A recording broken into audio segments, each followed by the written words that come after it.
खुश हो गए, किसी ने पैसा लेके वापस नहीं किया, दुखी हो गए।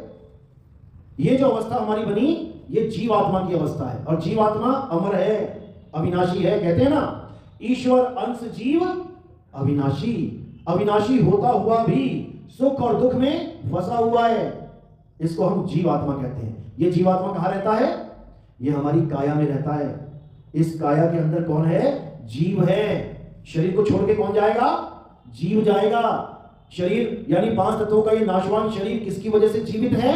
जीव की वजह से जीवित है। नाम में ही अर्थ छुपा है, जीव जीवित। जिसने जीवित कर दिया वही जीव है। और जब ये जीव शरीर को छोड़ के चला जाएगा तो ये मुर्दा हो जाएगा।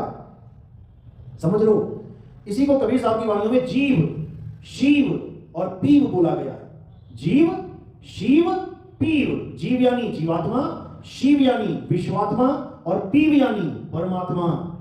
तो कहते हैं, बहुबंधन में बांधिया एक बेचारा जीव, और केवल छूटे आपने जो न छुड़ाए पीव। कि जब तक परमात्मा की दया नहीं होती, ये जीव बच नहीं सकता, निकल नहीं सकता। ये जन्म मरण के बंधन में बार बार गर्भ योनि में जाता रहेगा, आता रहेगा।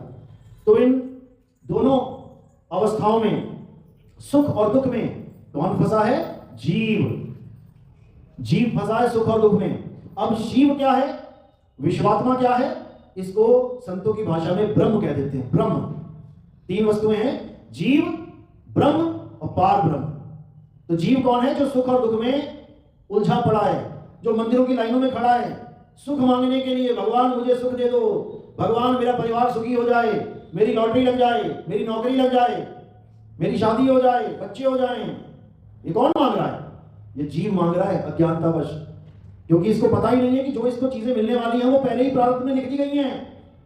ये काया बनते ही तुम्हारे प्रारब्ध इसी में डाल दिए गए हैं। प्रारब्ध से ही काया बनी है। सुंदर बन के आए हो क्योंकि पहले जन्म में अच्छे कार्य किए हैं, अच्छे कार्य किए हैं, सुंदर रूप मिल गया। अच्छे कार्य करें हैं, सुडौल शरीर मिल गया। अच्छे कार्य करें हैं, निरोग शरीर मिल गया। अच्छे कार्य किए हैं, अमीर बन के आ गए।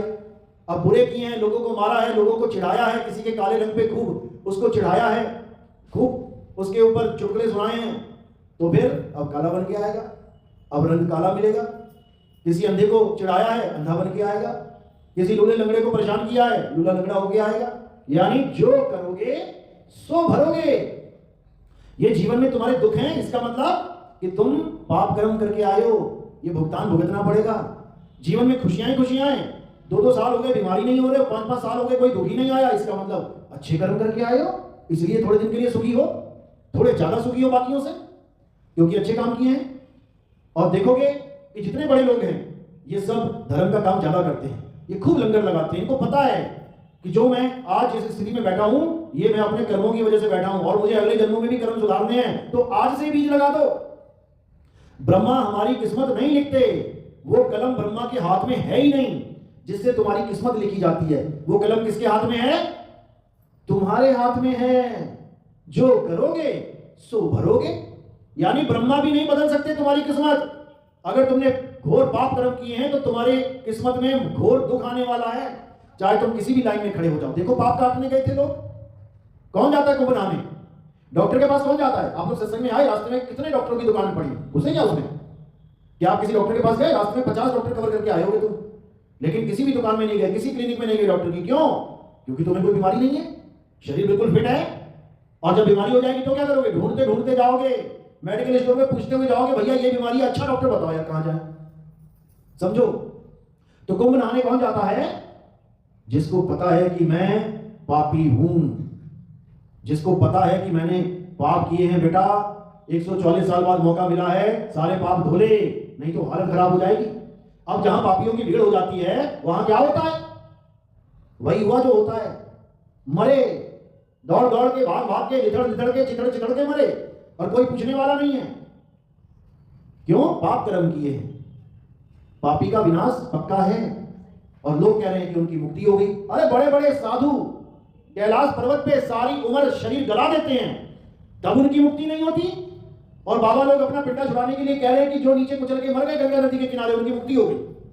भैया ऐसी मुक्ति होती है, तुम भी ले लो मुक्ति आके। ऐसी मुक्ति नहीं होती। इसको दर्दनाक मौत कहते हैं। दर्दनाक मौत क्यों मिली? क्योंकि किसी ना किसी को दर्दनाक मौत दी होगी, किसी ना किसी के गर्दन काटी होगी तो तुम्हारी भी कटेगी, किसी की टांगें तोड़ी होगी तुम्हारी भी टूटेंगी, किसी के तीर मारा होगा तुम्हारे भी लगेगा। भगवान राम ने मारा कि नहीं मारा? भगवान राम ने किसके तीर नहीं मारा ये बता दो? सारे राक्षसों को तीर से ही तो मारा, लेकिन बाली के जो तीर मारा तो उसने श्राप दे दिया। रावण ने श्राप नहीं दिया, और भी मारे, मरीच मारा, उसने श्राप नहीं दिया, बाली ने श्राप दिया। क्यों?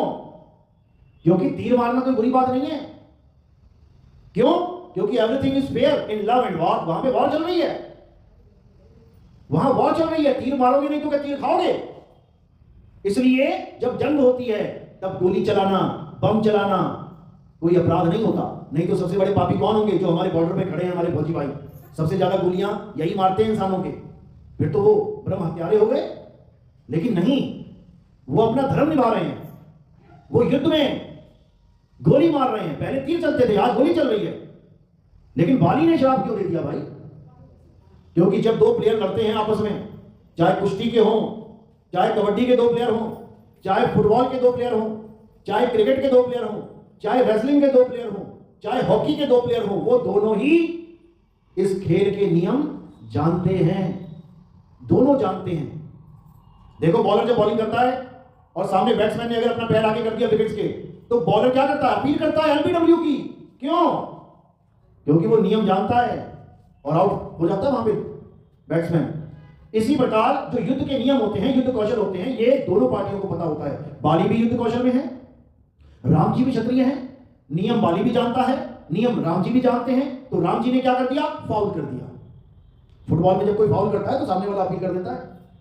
राम जी ने क्या फाउल किया? उन्होंने छुप के बाली के, निहत्थे बाली के तीर मार दिया। अब जब फाउल किया है तो सामने वाले तो अपील करेगा। तो बाली ने क्या किया? बाली ने उसी वक्त बोला कि हे राम, ये तुमने छल किया है, ये क्षत्रिय धर्म नहीं है, ये क्षत्रिय मर्यादा नहीं है, तुम मर्यादा पुरुषोत्तम होकर मर्यादा भंग कर चुके हो, अब इसका तुम्हें परिणाम भुगतना पड़ेगा। हे राम, जैसे तुमने मेरा छल से वध किया है, ऐसे ही मैं भी तुम्हारा वध करूंगा। तो क्या राम जी को मार दिया बाली ने? उस जन्म में मार दिया क्या?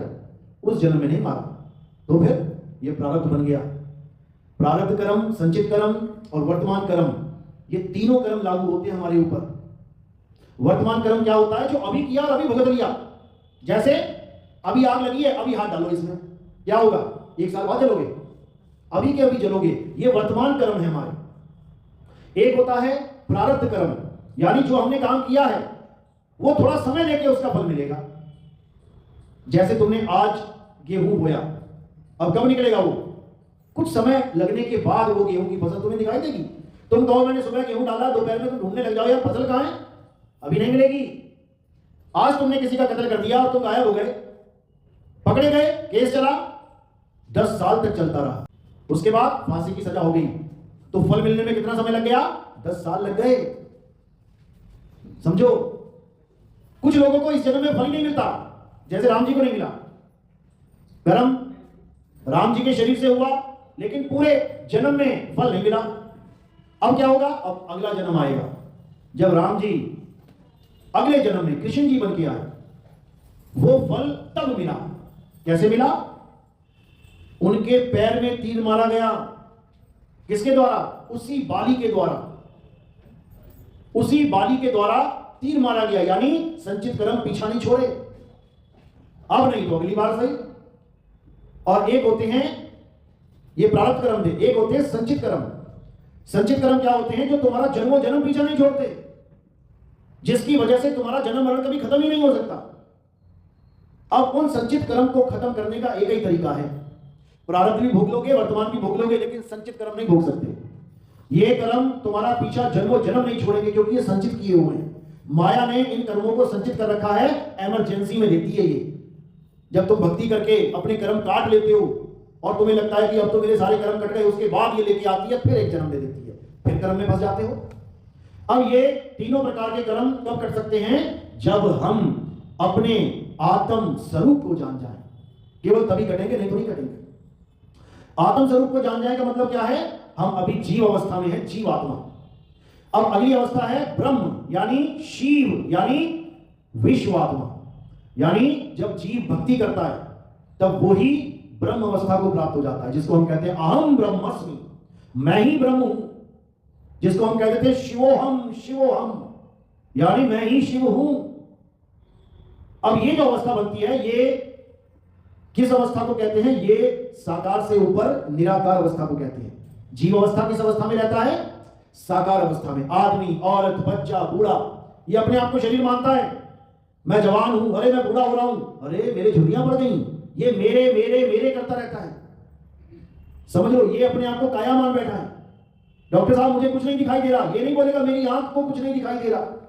डॉक्टर साहब मुझे कुछ सुनाई नहीं दे रहा, ये नहीं बोलेगा मेरे कान को कुछ सुनाई नहीं दे रहा। डॉक्टर साहब मेरे पेट में दर्द है, ये नहीं बोलेगा मेरी काया में जो पेट है उस काया में दर्द है। वो मेरा मेरा मेरा, यानी सब कुछ अपना मान बैठा है, ये शरीर को अपना मान बैठा है, ये साकार में उलझा पड़ा है। इससे ऊपर निराकार ब्रह्म अवस्था, इसमें क्या होता है? इसमें काया से परे आप अपने आप को निराकार समझने लग जाते हो। जितने भी बाबा लोग, जैसे निरंकारी बाबा या राधा स्वामी बाबा या हमारे वेदों के ज्ञाता आर्य समाजी, ये सब निराकार की साधना करते हैं, यानी ये ब्रह्म को ही परमात्मा मानते हैं, ये ब्रह्म को ही सर्वे सर्वा मानते हैं। ये ब्रह्म से ऊपर की बात नहीं करते। ये तुम्हें ब्रह्मलीन, ये तुम्हें ब्रह्म स्थित, ये तुम्हें ब्रह्म ज्ञानी बनाने में लगे रहते हैं। लेकिन कबीर साहब इस ब्रह्म से आगे की बात करते हैं। बीजक में कबीर साहब ने बोला, अरे ब्रह्म बड़ा की जहां से आया और वेद बड़ा की जिन निर्माया, ई मन बड़ा की जेहि मन माना और राम बड़ा की राम ही जाना। इन चार लाइनों में अगर आप सार ढूंढोगे तो हर चीज समझ में आएगी। ब्रह्म बड़ा की जहां से आया, ब्रह्म का मतलब होता है सृष्टिकर्ता। लोग कहते हैं भगवान ने सृष्टि बनाई और कहां चला गया? कण कण में विद्यमान हो गया। जब सृष्टि नहीं बनाई थी तब कहां विद्यमान था? आज हम देखते हैं हमारे पापा ने मकान बनाया और हम उसमें पैदा हुए तो हम सोचने लग जाते हैं यही मेरा घर है। लेकिन पापा से पूछो, पापा जब ये मकान नहीं बना था तब आप कहां रहते थे? तब वो तुम्हें बताएंगे कि कहां हमारा गांव था। इसी प्रकार कबीर साहब इस ब्रह्म से आगे की बात कर रहे हैं कि ये ब्रह्म कहां से आया, ये तीन लोक का मालिक कहां से आया? जब तीन लोक नहीं था तब ये कहां रहता था? अरे ब्रह्म बड़ा की जहां से आया और वेद बड़ा की जिन निर्माया। आज वेद की, ग्रंथों की पूजा चल रही है, ग्रंथों को महान मानते हैं। कबीर साहब कह रहे हैं, अरे वेद बड़ा की जिन निर्माया। तुम वेदों को महान मान रहे हो, सोचो वो कितना महान है जिसने वेदों को लिख दिया।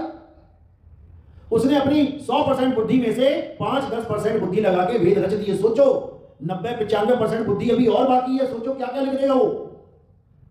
तुम अपने जीवन में कोई ग्रंथ लिखो तो इसका मतलब ये नहीं कि तुमने 100% बुद्धि यूज कर ली, उसमें कुछ बुद्धि तुमने यूज की है। तो सोचो तुम्हारे पास और कितना खजाना भरपूर है।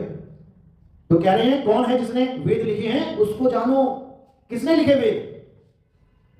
अब किसी ऋषि का नाम मत ले लेना। वेद किसने लिखे हैं, ये ग्रंथ कौन लिखता है, ये मंदिर मस्जिद कौन बनाता है, ये मूर्तियां कौन बनाता है, ये मंत्र कौन बनाता है, ये अक्षर कौन बनाता है, ये मकान दुकान कौन बनाता है?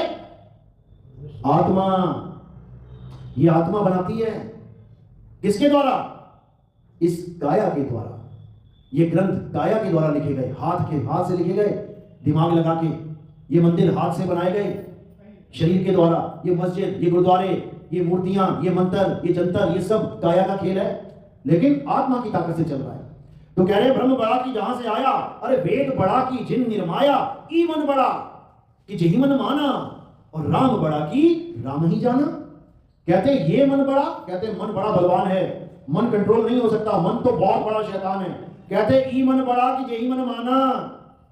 इस मन को बड़ा बोलूं जो भाग रहा है पल पल, या उस मन को बोलूं जो स्थिर हो चुका है? कौन से मन को बड़ा बोलूं? ई मन बड़ा कि जेहि मन माना और राम बड़ा कि राम ही जाना। आज किसी को पूछो सबसे बड़ा नाम कौन सा है, कहते हैं राम नाम सत्य है। राम जी का नाम सबसे बड़ा नाम है। तो कबीर साहब कह रहे हैं राम बड़ा कि राम ही जाना। वो राम बड़ा है जो 2 अक्षर लिखे गए हैं रा और मां, या वो बड़ा है जिसने उसे लिखा है, जिसने उसको जाना है कि मैं क्या लिख रहा हूं। एक इंसान लिखता है रा और मां क्योंकि वो जान रहा है कि मैं क्या लिख रहा हूं, लेकिन जो लिखा जा रहा है वो नहीं जानता कि मैं क्या हूं। नहीं तो पूछ के दिखाओ किसी नाम से, दीवारों पे लिखे हुए हैं, इनसे पूछो अक्षरों से क्या लिखा हुआ है, तेरा क्या नाम है? वो राम का नाम बता नहीं पाएगा तुम्हें कि मैं राम हूं। तो वो राम बड़ा नहीं है जो लिखा गया है। बड़ा कौन है? राम बड़ा कि राम ही जाना। जिसने ये जाना कि राम लिखा है या श्याम लिखा है या क्या लिखा है, वो बड़ा है। और वो कौन है? आत्मा। सारा खेल आत्मा का है, लेकिन हम आत्म तत्व को ना जानने के कारण काया में उलझे हुए हैं। आज सारे योग जितने भी करवाए जा रहे हैं, किस लिए करवाए जा रहे हैं? इस काया को ठीक रखने के लिए। आज सारी दुकानें जितनी भी लगी हुई हैं, पूरी मार्केट चले जाओ, किस चीज की दुकानें हैं ये? किसकी सेवा की दुकानें हैं? ये सब शारीरिक सेवा की दुकानें हैं। कपड़े ले लो, लिपस्टिक बिंदी ले लो, कुछ भी ले लो, हीटर ले लो, गीजर ले लो, सोने की दुकान पे चले जाओ, कहीं किसी भी दुकान में घुस जाओ, केवल शरीरों के लिए बनी है ये दुकानें, केवल शरीरों के लिए। सारा खेल शरीरों का है, सारा मोह शरीरों से है। और जितना मर्जी सजा लेना, जितना मर्जी ठीक कर लेना, जितना मर्जी योगा कर लेना, जितना मर्जी प्राणायाम कर लेना, क्या होगा अंत में? ये शरीर मिट्टी हो जाएगा। जितनी मर्जी अच्छे से अच्छी दवाइयां खा लेना, अच्छे से अच्छे प्रोटीन सप्लीमेंट खा लेना, क्या होगा अंत में? मिट्टी हो जाएगा। तो इस मिट्टी की हमें इतनी चिंता है कि हमारी अर्थव्यवस्था इस मिट्टी के सिर पे खड़ी हुई है। बड़ी बड़ी मेडिसिन कंपनीज, बड़े बड़े कपड़ों के उद्योग, बड़े बड़े चमड़ों के उद्योग, सारे उद्योग इस काया के ऊपर टिके हुए हैं। और अंत में ये काया मिट्टी हो जानी है। जो चीज मिट्टी होने के लिए बनी है, हम उसको सजने में, संवारने में लगे हुए हैं। और जो असली चीज है, जिसकी वजह से ये मिट्टी भाग रही है, चल रही है, खा रही है, पी रही है, उसको हम जान नहीं रहे। वो क्या है? आत्मा।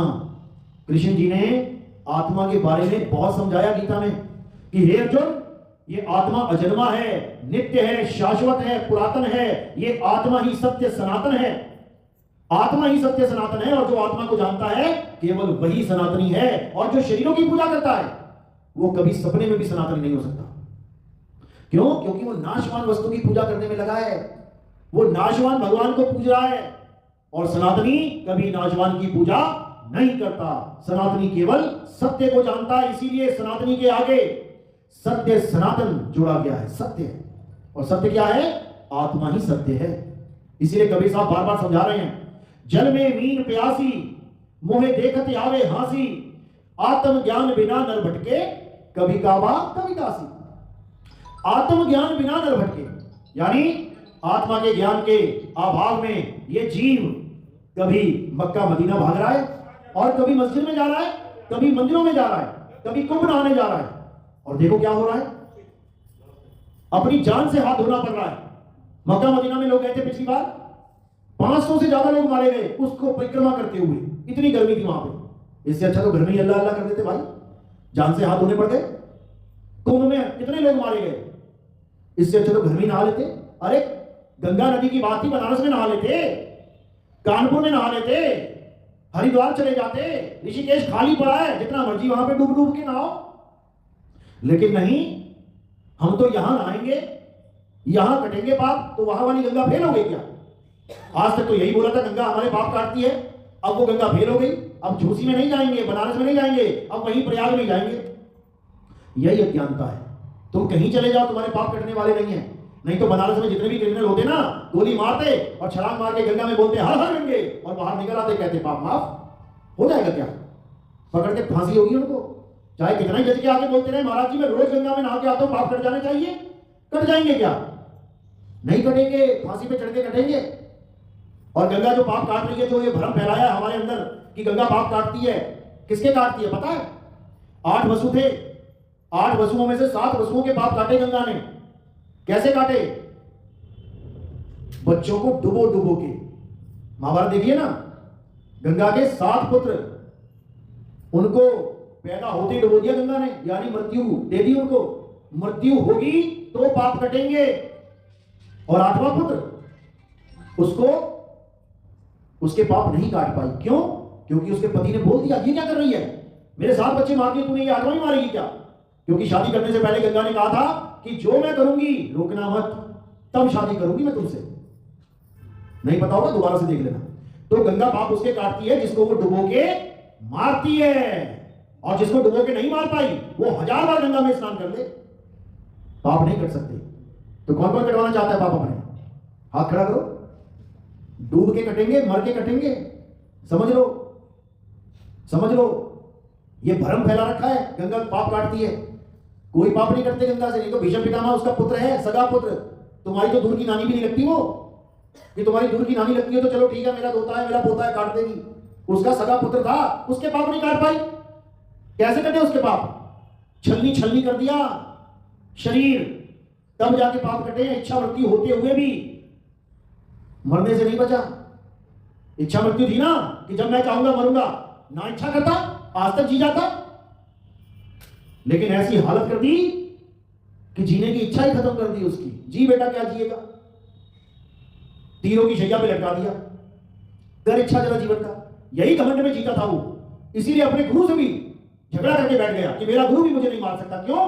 क्योंकि इच्छा मृत्यु है। लेकिन नादान ये नहीं समझ पाया कि जिस कृष्ण को तू माथा टेक रहा है, प्रभु प्रभु कर रहा है, वो गुरु भी उसी का रूप है। समझ लो, परशुराम, राम और कृष्ण ये तीन अलग अलग नहीं है, एक ही है।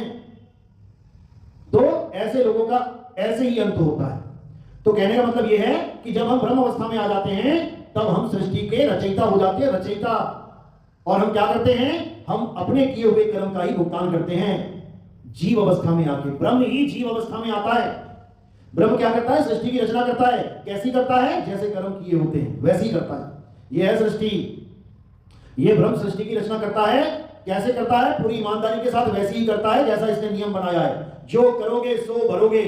और फिर यही ब्रह्म जीव बन के आके खेलता खाता दुख पाता और दुख देता है, फिर ब्रह्म अवस्था में जाके फिर सृष्टि बना देता है। तो जीव से ब्रह्म, ब्रह्म से जीव, जीव से ब्रह्म, ब्रह्म से जीव, लगातार ये संसार ऐसे ही चलता है। अब अगर इससे निकलना चाहते हो तो एक स्थान और है। वो क्या है? जीव ब्रह्म से परे पार ब्रह्म, जीव शिव से परे पीव। ये जो अवस्था है इसको मुक्त अवस्था कहते हैं, मुक्ति कहते हैं। कबीर साहब समझा रहे हैं, जीव शिव सब प्रगटे वह ठाकुर वह दास।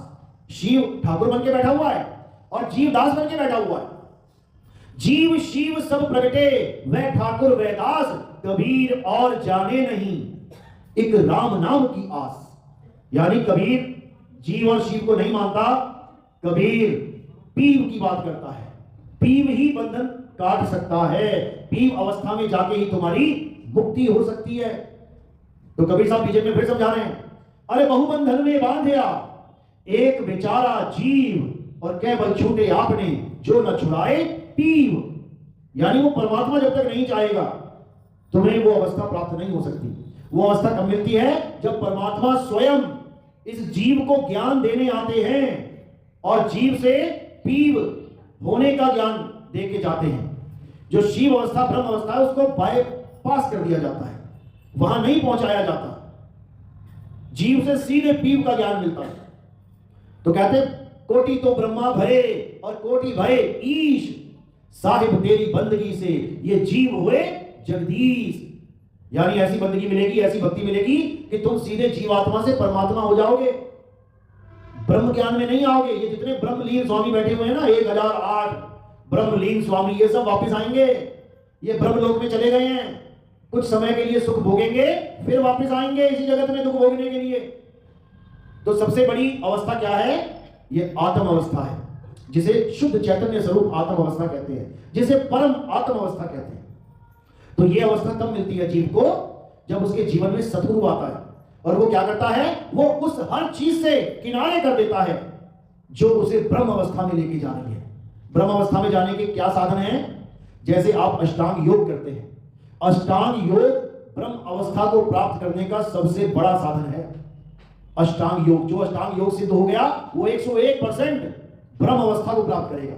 तो जब सद्गुरु आते हैं तो इस अष्टांग योग को किनारे कर देते हैं, नहीं जाना इसमें। और क्या है? जब जो मंत्र जाप है, मंत्र जपने के बाद क्या होता है? ब्रह्म अवस्था का ज्ञान होता है। ये मंत्रों को किनारे कर देते हैं, छोड़ सारे मंत्र। और क्या है? श्वासों का अजपा जाप, जो श्वासों में सोहम सोहम सोहम जो ये ध्वनि हो रही है, जो श्वासों का अजपा जाप है, इसमें जो चला जाता है वो भी ब्रह्म अवस्था को प्राप्त करता है। सद्गुरु इसको भी किनारे कर देते हैं, छोड़। साहिब कहते हैं जो जन होंगे जौरी और रतन लेंगे बिलगाए, अरे सोहंग सोहंग जपी मुआ मिथ्या जन्म गवाए। ये जन्म मिथ्या में चला जाएगा तुम्हारा। ये सोहंग सोहंग भी नहीं करना है। और क्या है? कानों में उंगली डाल के अनहद नाद को सुनना, तरह तरह की आवाजें, कभी शंख की, कभी घंटे की, कभी वीणा की, कभी मृदंग की, कभी बांसुरी की, तरह तरह की आवाजें आएंगी। साहिब इसको भी किनारा कर देते हैं, छोड़ इसको। क्या कहते हैं? अनहद बाजा जमका थाना, पांचों तत्व करे घमसाना। अनहद बाजा विधि विधि बाजे, सार शब्द न्यारी धुन गाजे। अब साहिब समझा रहे हैं कि अनहद को भी किनारे कर दो, जाप को भी किनारे कर दो, अजपा जाप को भी किनारे कर दो। तो क्या करना है? सार शब्द न्यारी धुन गाजे। उस सार शब्द को जानो और उसमें समाओ। ये जाप, अजपा और अनहद ये ब्रह्म की साधना है। ये अखंड नाम नहीं है, ये खंडित हो जाते हैं। तो कह रहे हैं जाप मरे, अजपा मरे, अनहद भी मर जाए और सूरत समाए शब्द में, वाको काल ना खाए। सूरत समाए शब्द में। अब ये कौन सा शब्द है? ये कोई हिंदी, पंजाबी, उर्दू, फारसी का मंत्र जाप नहीं है। ये कोई श्वासों में ओ हम, को हम, वो हम, सो हम, श्वासों में अल्लाह वाहिगुरु, ये वो नहीं है। या कानों में उंगली डाल के अनहद शब्द को सुनना, ये वो शब्द नहीं है। ये कौन सा शब्द है? ये हमारा आत्म स्वरूप है। हमारा आत्म स्वरूप एक नकली स्वरूप है जिसको क्यों हम रूप कहते हैं कि इसका रूप देखो कितना सुंदर है। रूप और स्वरूप, इन दोनों में जमीन आसमान का अंतर है। जो रूप है वो नाशवान होता है और जो स्वरूप है वो अविनाशी होता है। रूप बदलता है। तुम बचपन में कितने से थे? छोटे से। 5 साल बाद फोटो खींच लेना, दोनों मैच करना, कितनी अलग होगी। 5 साल बाद फिर फोटो खींच के मैच करना, 5 साल बाद फिर करना, 5 साल बाद फिर करना। तुम 50 साल के हो गए, 10 फोटो आ जाएगी 5-5 के साल के अंतराल में। तुम 10 को देखोगे तो 10 का रूप बदला हुआ है, लेकिन स्वरूप कभी नहीं बदल सकता, क्योंकि जो तुम बचपन में थे वही आज भी हो और वही अंत समय भी होगे और शरीर छोड़ने के बाद भी वही रहोगे, क्योंकि तुम्हारा जन्म मरण होता ही नहीं है। जन्म मरण किसका होता है? शरीर का होता है। नाशवान शरीर का जन्म मरण होता है, तुम्हारा नहीं होता। इसलिए साहिब बार बार समझा रहे हैं कि अपने स्वरूप को जानो। तुम शब्द हो, तुम देह नहीं हो। साहिब समझा रहे हैं हम हैं शब्द, शब्द हम माही, हमसे भिन्न और कछु नाही। शब्द न भिन्न से देही, और कहें कबीर हम शब्द सने ही, कि मैं शब्द स्वरूप हूं, तुम भी शब्द स्वरूप हो। बीजक देखो, शब्द हमारा तू शब्द का, अरे सुन मत जा सरक। और जो चाहे निज रूप को, निज रूप यानी स्वरूप, जो चाहे निज रूप को तो शब्द ही ले परख। शब्द को परखो कि गुरु तुम्हें क्या जो दे रहा है। क्या गुरु तुम्हें मंत्र दे रहा है परमात्मा को पाने के लिए? राम राम राम राम, राधे राधे राधे राधे, वाहिगुरु वाहिगुरु वाहिगुरु, अल्लाह अल्लाह अल्लाह, क्या ये नाम दे रहा है? इसका मतलब वो आत्म स्वरूप को नहीं जानता। वो केवल बनावटी मजहबों को, धर्मों को जान रहा है जो इंसानों ने बनाए हैं। जब आदि मानव था इस दुनिया में, तो आदि मानव कौन से धर्म में था? टोपी पहनता था या पगड़ी पहनता था या गले में क्रॉस पहनता था या यहूदी था? क्या था वो? आदि मानव किसी धर्म में नहीं था। वो एक जानवर की तरह जीवन जीता था। जैसे गाय, बैल, बकरा, हाथी, घोड़ा, कौन से धर्म के हैं ये हिंदू है, मुसलमान है, सिख है, ईसाई है, क्या है ये? कोई धर्म नहीं है इनका। क्यों? क्योंकि इनके पास 52 अक्षर नहीं है। इंसान क्यों धर्मों में बन गया? क्योंकि इसके पास 52 अक्षर हैं। कौन से 52 अक्षर? बच्चों के स्कूल में जाना, जहां नर्सरी LKG की क्लासें चलती हैं, ऐसे कैलेंडर लगे होते हैं वहां दीवारों पे। क्या लिखा होता है उसके ऊपर? अ आ इ ई उ ऊ ए ए का खा गा चा छा जा टा ठा। क्या है ये सब? ये 52 अक्षर हैं। किसने बनाए? भगवान ने बनाए। अगर भगवान ने बनाए होते तो स्कूल में जाके पढ़ने ना पढ़ रहे होते, सीखने ना पढ़ रहे होते, याद ना करने पढ़ रहे होते। बेटा का के बाद क्या आता है? खा आता है। अगर भगवान ने बनाया होता तो जैसे तुम्हारा दिल धड़क रहा हो, तुम्हें पता भी नहीं है धड़क कैसे रहा है, तुम्हारी सांस चल रही है, तुम्हें पता भी नहीं है चल कैसे रही है, ऐसे तुम्हारे मुंह से तड़ातड़ ये 52 अक्षर निकल रहे होते, समझ लो। लेकिन नहीं, ये 52 अक्षर किसने बनाए हैं? इंसानों ने बनाए हैं। हिंदुस्तान में जो आदि मानव थे उन्होंने कितने बनाए? 52। और जो अमेरिका, कनाडा में, इंग्लैंड में आदि मानव थे उन्होंने कितने बनाए? 26। यानी हमने उनसे दुगने बना डाले। उनकी बुद्धि 26 पे आके खत्म हो गई, हमने 52 बना डाले। लेकिन बनाए हमने ही है, किसी भगवान ने नहीं। अब जैसे ये सारे अक्षर बन गए, अब क्या हुआ? अब नाम रखने की प्रथा चालू हो गई। जो भी चीज दिख रही है उसका नाम रखो। पानी दिखा, नाम रख दिया पानी, और अपने साथ जो भी लोग रहते थे उनको पढ़ाना चालू कर दिया पानी। गिलास उठाया, पानी दिखाया, या हाथ में पानी दिखाया और सिखाया ये पानी है। लकड़ी, पत्ता, फल, फूल, कंद, मूल, मिट्टी, हवा, धरती, रेता, ये सब नाम रख दिए। किससे? इन्हीं 52 अक्षरों से सारी दुनिया के नाम रख दिए। हिंदुस्तानियों ने हिंदी भाषा में रख दिए, अंग्रेजों ने अंग्रेजी भाषा में रख दिए। हमने रखा आग, उन्होंने रखा फायर। हमने रखा अर्थ, धरती, उन्होंने रखा अर्थ। हमने रखा हवा, उन्होंने रखा एयर। यानी अपनी अपनी भाषा में सारे निपुण हो गए। यहां तक की बात समझ में आती है कि दुनिया में रहना है तो भाषा होनी चाहिए। लेकिन अब आगे क्या हुआ? आगे भगवानों के नाम रखने शुरू कर दिए। अरबी वालों ने क्या रख दिया? अल्लाह। ईसाइयों ने क्या रख दिया? गॉड। हिंदुओं ने क्या रख दिया हिंदुस्तान में? भगवान। पंजाबियों ने क्या रख दिया? वाहिगुरु। यानी ये सारे नाम बना के अपने अपने धर्म फिट कर दिए सबने कि हम तो वाहिगुरु को मानते हैं, हम अल्लाह को मानते हैं, हम गॉड को मानते हैं, हम भगवान को मानते हैं। और ग्रंथ लिखने शुरू कर दिए इन्हीं 52 अक्षरों से, ताकि ये ग्रंथों को पढ़ पढ़ के लोग हमें ज्वाइन करें। अब हर ग्रंथ में लिखा है, कुरान में लिखा है अल्लाह ने सूरज बनाया, चांद बनाया। पुराणों में लिखा है, वेद में लिखा है भगवान ने सूरज बनाया, चांद बनाया। बाइबल में लिखा है गॉड ने सूरज बनाया, चांद बनाया। गुरु ग्रंथ साहब में लिखा है वाहिगुरु ने सूरज बनाया, चांद बनाया। तो अगर ये चारों अलग अलग होते तो हमारे सौरमंडल में कितने सूरज चमक रहे होते? अभी 4 चमक रहे होते। 4 चांद पृथ्वी का चक्कर लगा रहे होते और 4 पृथ्वियां होती। तुम देख के कहते ये अल्लाह वाला चांद है, वो वाहिगुरु वाला चांद है, वो गॉड वाला चांद है। ये अल्लाह वाला सूरज है, ये गॉड वाला सूरज है। लेकिन ऐसा नहीं है, सूरज एक है, चांद भी एक है। इसका मतलब ये ग्रंथ जिसकी महिमा गा रहे हैं वो एक है, वो 2 नहीं है। कबीर साहब समझा रहे हैं बीजक में, भाई ने 2 जगदीश कहां से आया और कहो कौन बोल आया। ये 2 भगवान कहां से आ गए? तो तुम लड़ने लग गए। झगड़ा तो इस बात का होना चाहिए था कि पहले मुझे मिले या पहले मुझे मिले। अभी सोना रख दो बीच में, झगड़ा किस बात का होगा? मुझे मिल जाए, मुझे मिल जाए, मुझे मिल जाए। दुनियावी वस्तुओं के लिए तुम झगड़ा करते हो कि मुझे मिल जाए, और जिसको पाने के लिए इंसान जन्म मिला है उसके नाम पे झगड़ा करते हो कि वो बड़ा है या वो बड़ा है। अरे भाई वो बड़ा छोटा है ही नहीं, वो एक ही है। झगड़ा उसको बड़ा छोटा करने का नहीं है, उसको पाने का है, उसको पाना है। बड़े छोटे को कोई थर्मामीटर लेके तुम, इंची टेप लेके तुम नाप नहीं लोगे कितना गर्म है, कितना ऊंचा है, कितना लंबा है। उसको पाना है। और पाएंगे कैसे? जब हमें उसका भेद पता लग जाएगा, वो रहता कहां है। परमात्मा हमें नहीं मिल रहा है, उसका केवल इतना सा कारण है कि हमें सही जगह नहीं मिल रही ढूंढने के लिए। नहीं तो बताओ मीरा को नहीं मिला क्या? मीरा भाई को मिला कि नहीं मिला? पायो जी में नाम रतन धन पायो। तुम्हें क्यों नहीं मिला? तुम्हें क्यों नहीं मिला? रविदास जी को मिला कि नहीं मिला? नानक साहब को मिला कि नहीं मिला? पलटू जी, मलुक दास जी, भीखा जी, गरीब दास जी, नाभा जी, दादू दयाल जी, ईसा मसीह, कितने लोगों के नाम लूं जिनको जीते जी मिला। हमें क्यों नहीं मिल रहा है? केवल इसलिए क्योंकि हम उस जगह उसे ढूंढ ही नहीं रहे हैं जहां वो है। हम कहां ढूंढ रहे हैं? हम मंदिर, मस्जिद, गुरुद्वारों में, पत्थरों में, नदियों में, नालों में, हम यहां ढूंढ रहे हैं और वो वहां है नहीं, तो मिलेगा कैसे? तो कबीर साहब समझा रहे हैं, अरे वस्तु कहीं और ढूंढे कहीं, कैसे लागे हाथ। दुपत वस्तु तब मिले जब भेदी लीजे साथ। अरे भेदी लीना साथ में दीनी वस्तु लगाए, और कोटि जन्म का पंथ था पल में पहुंचा जाए। कहते एक पल में तुम्हें परमात्मा मिलेगा, बिल्कुल मिलेगा। कब? जब तुम्हें पता हो वो है कहां, तभी तो उसको ढूंढोगे। तो उसका ज्ञान एक पल में ही होता है।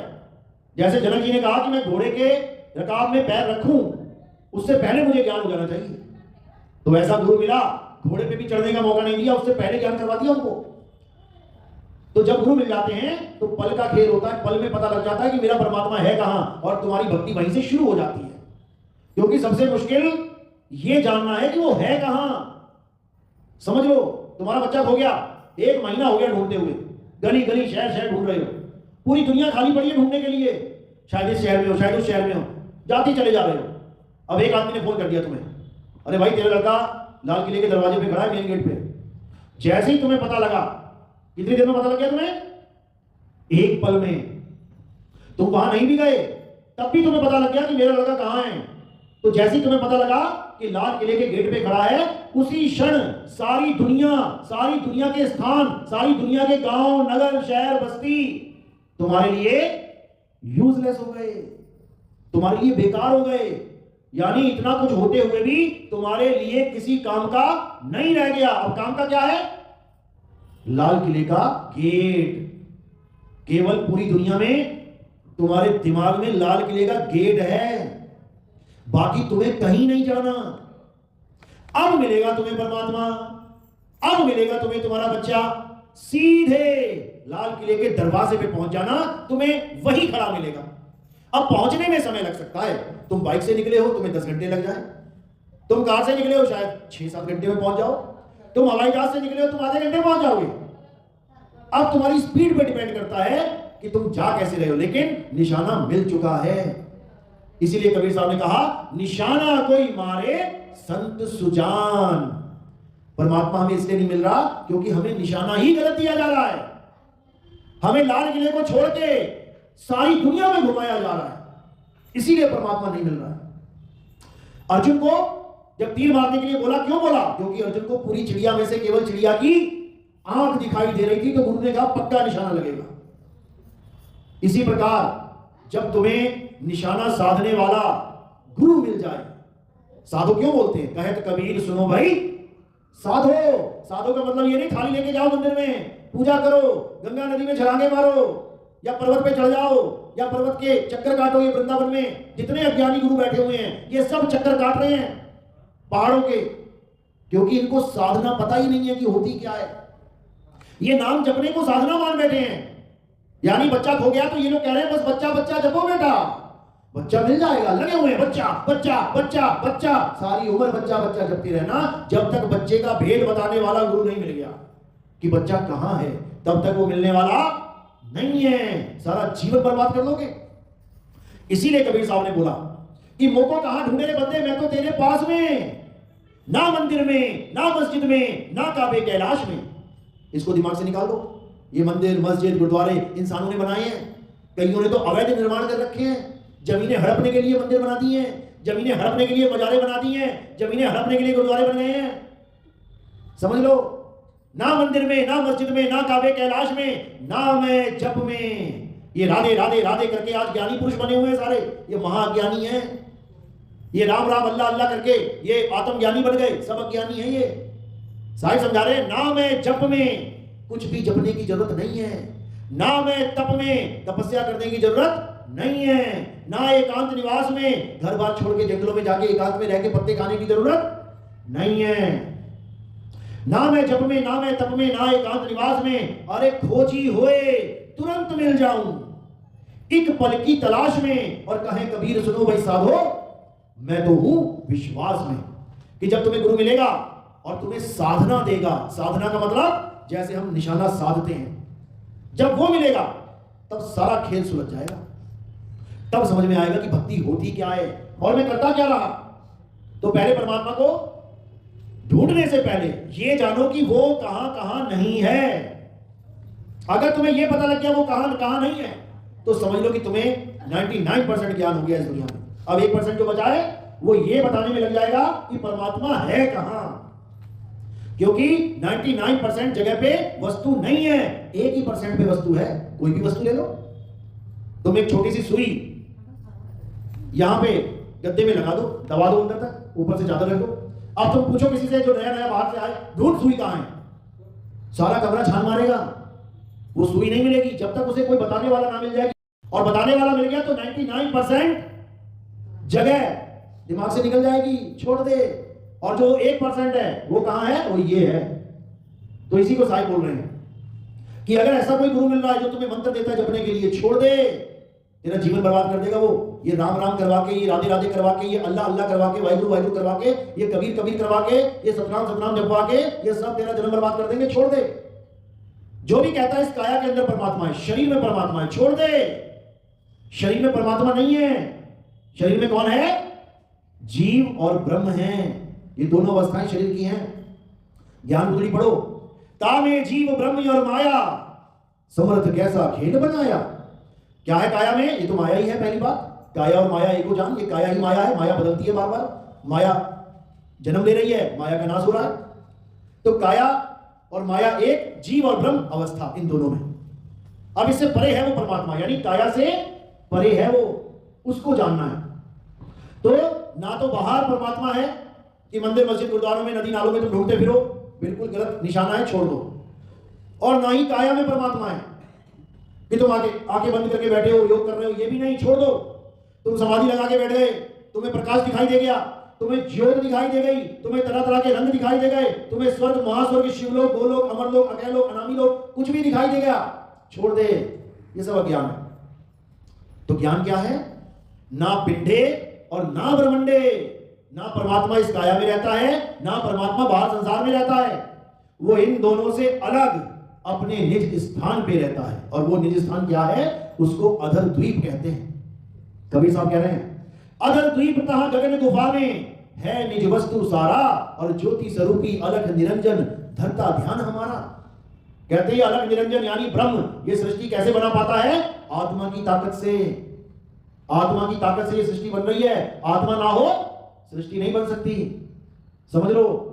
और ये सारे नाम किससे बन रहे हैं? 52 अक्षरों से।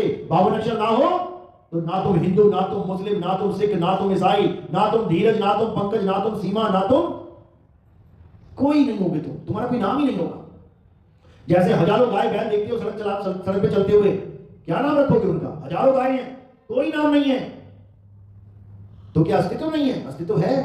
गाय दिख रही है, बिना नाम के जी रही है, बिना ये जाने पानी पी रही है कि इसको पानी बोलते हैं, बिना ये जाने घास खा रही है कि इसको घास बोलते हैं। ये तो हम फंसे पड़े हैं 52 अक्षरों में।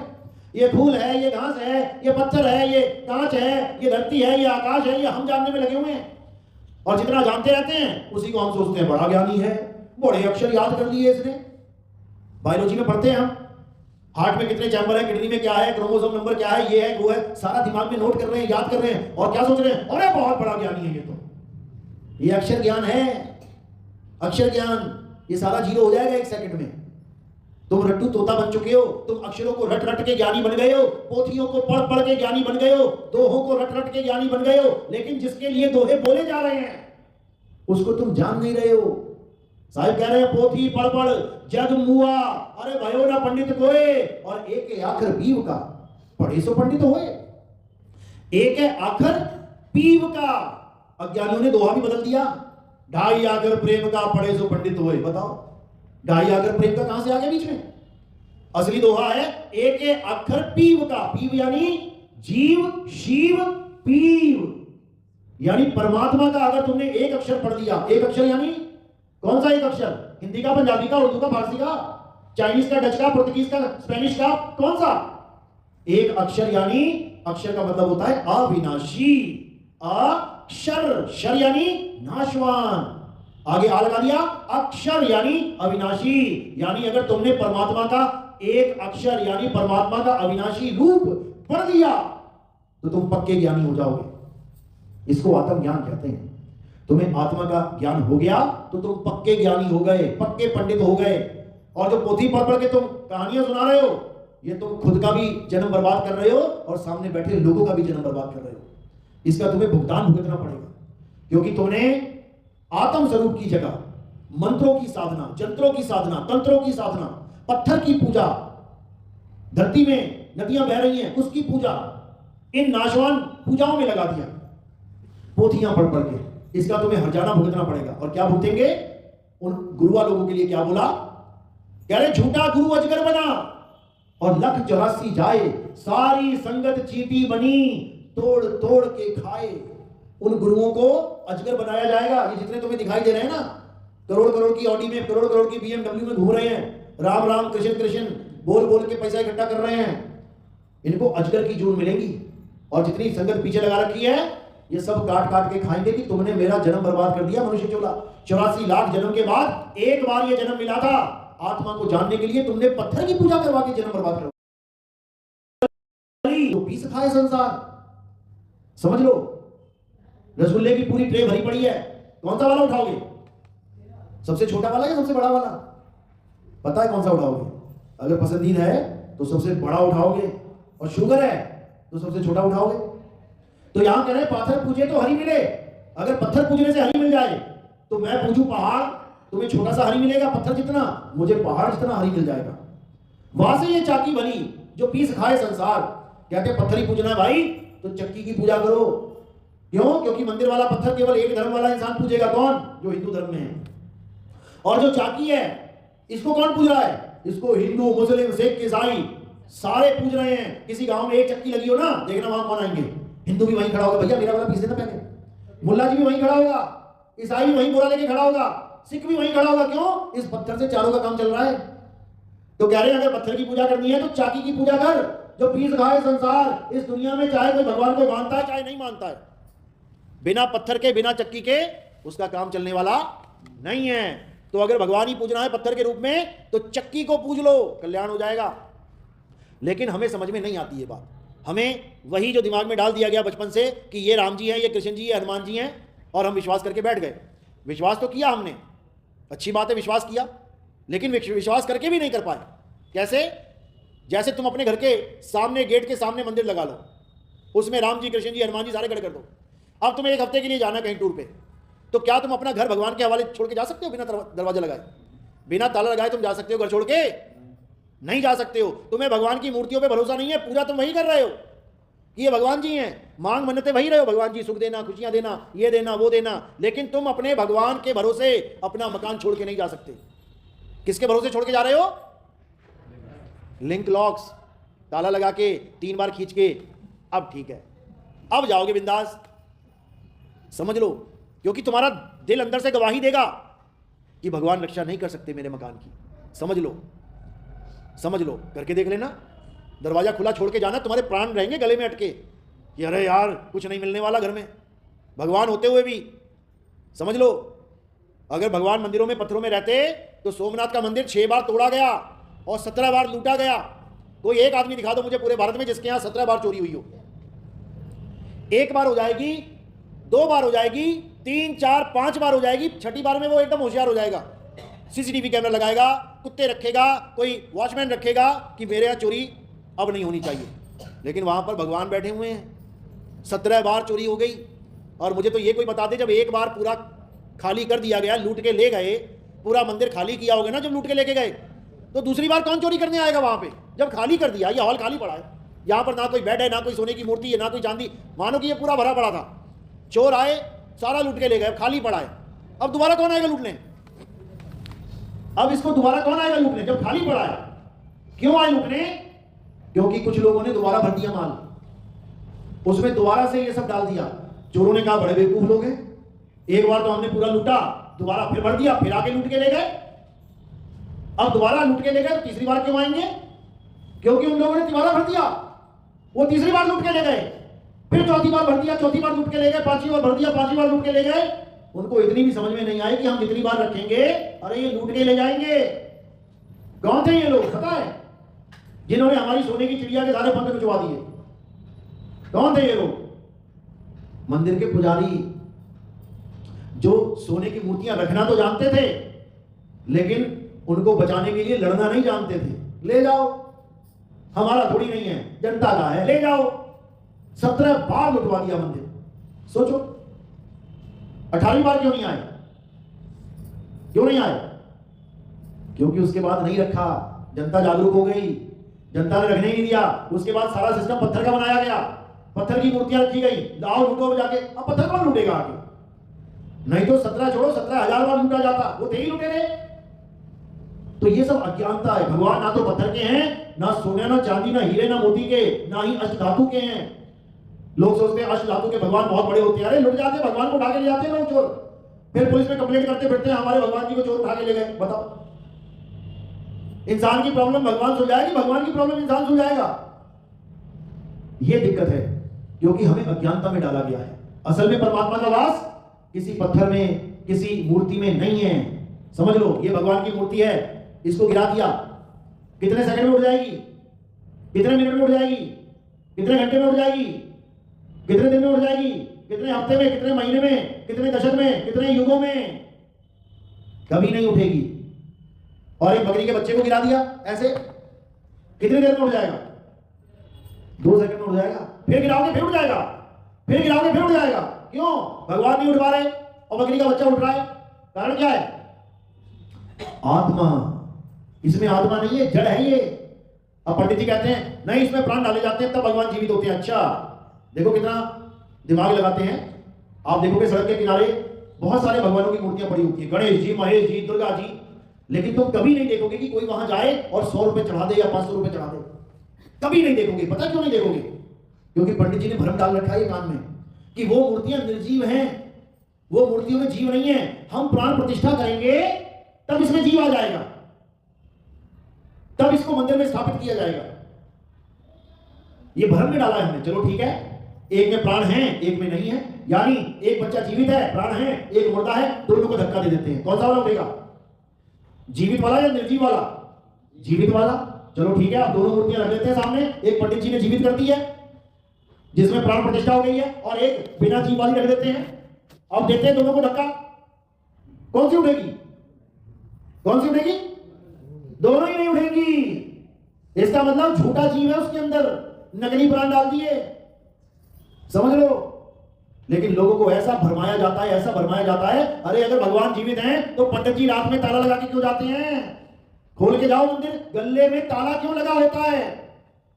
क्यों लगा होता है? तुम्हारे सामने तुम्हारा मोबाइल पड़ा है, तुम्हारे सामने तुम्हारा पर्स पड़ा है, नोट खुले पड़े हैं, तुम बैठे हुए हो, कोई उठा के लेके जाके दिखाई जरा। तुम्हें अपने ऊपर इतना भरोसा है कि मेरा मोबाइल अगर मेरे सामने कोई लेके नहीं जा सकता। अरे तो भगवान तो तुमसे भी बड़ा बना रखा है वहां पे, 20 फुट का, उसके पैरों के नीचे गल्ला लगा रखा है और गले में ताला लगा रखा है। यानी तुम्हें यह भी भरोसा नहीं है कि भगवान जी के सामने जो गल्ला पड़ा है ये भी सेव है कि नहीं है। और बातें कर रहे हैं कलयुग में सतयुग आएगा, बातें कर रहे हैं सत्य सनातन धर्म की जय होगी। अरे तुम्हें अपने सनातन पे भरोसा नहीं है भाई, समझ लो। तो परमात्मा किसी पत्थर में, किसी मंदिर में नहीं रहता। परमात्मा कहां रहता है? तुझ में राम, मुझ में राम, सब में राम समाया, और सबसे कर लो प्रेम, जगत में कोई नहीं पराया।